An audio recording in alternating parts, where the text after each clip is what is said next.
আসসালামু আলাইকুম। সবাই কেমন আছেন? অনেকদিন পর একটা ভিডিও নিয়ে চলে এলাম। তাও আবার ভিডিওটা বেশ কিছুদিন আগের। মায়ের সাথে করে আমরা ৪ বোন, আমাদের বাচ্চা-কাচ্চা, তারপর ২ বোনের হাসব্যান্ড সহকারে আমরা মানে মেজো ফুপির বাসায় ঝিনাইদহে যাচ্ছিলাম। তাও রাজবাড়ী থেকে ঝিনাইদহ। অনেক লম্বা একটা জার্নি। তবে এই জার্নিটা আমাদের কাছে মনে হয়েছে খুবই অল্প সময়। কারণ আমরা ৪ বোন একসাথে থাকলে আমাদের আসলে সময় যে কিভাবে চলে যায় আমরা বুঝতেই পারি না। আমরা ফুপির বাড়ি চলে এসেছি। তো এসে দেখি ফুপা, ফুফাতো ভাই, ফুফাতো বোনের হাসব্যান্ড সবাই মিলে আমাদের জন্য ওয়েট করছিল। তো আমরা খুব আনন্দ নিয়ে বাসার মধ্যে ঢুকছিলাম।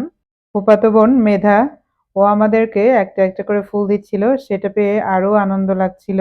রুমে ঢুকেই ফুপি আর কাননের সাথে কথা হচ্ছিল। কারণ ফুপির সাথে ৬ মাস পর আমাদের দেখা হলো। এই ১ম বার বাবাকে ছাড়া আমরা সবাই মিলে ফুপির বাসায় গিয়েছিলাম। বাবার কথা খুব মনে পড়ছিল।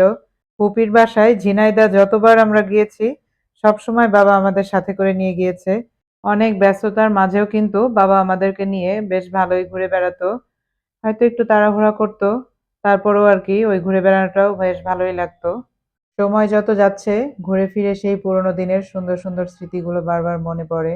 পরিবারের সবার সাথে কাটানোর সুন্দর মুহূর্তগুলো সত্যিই ভোলা যায় না।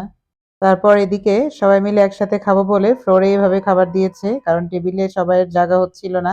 খাসির মাংসটা এত মজা হয়েছিল আর ঝিনাইদার মিষ্টিগুলো সত্যি এত মজার।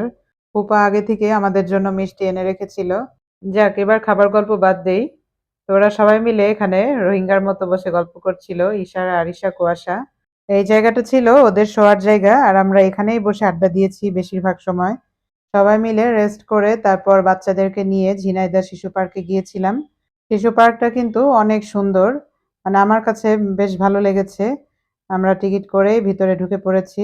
সেদিন আসলে মানুষের অনেক ভিড় ছিল আর গরমও পড়েছিল। তারপরও আসলে সবাই মিলে মানে খুব তাড়াহুড়ো করে যতটুকু ঘুরে বেড়ানোর ঘুরেছি, মজাও করেছি আর বাচ্চারা তো ভীষণ এনজয় করেছে। বাচ্চারা তো আসতেই চাচ্ছিল না। ওরা আরো অনেক সময় নিয়ে ঘুরে বেড়াবে। তারপরে ওদের জন্য বেশ কিছু সময় ছিলাম। আর ওরা যেখানে, যেখানে ঘুরতে চেয়েছে সেখানে, সেখানেই আমরা গিয়েছি। তো এই তো সবাই মিলে আমরা একটু ছবি তুলছি, আইসক্রিম খাচ্ছি। ছোটদের সাথে আমরা বড়রাও অনেক মজা করেছি। সুজন বাসায় ঘুমিয়েছিল। সুজন আর আসতে পারেনি। আমরা ওকে অনেক মিস করেছি।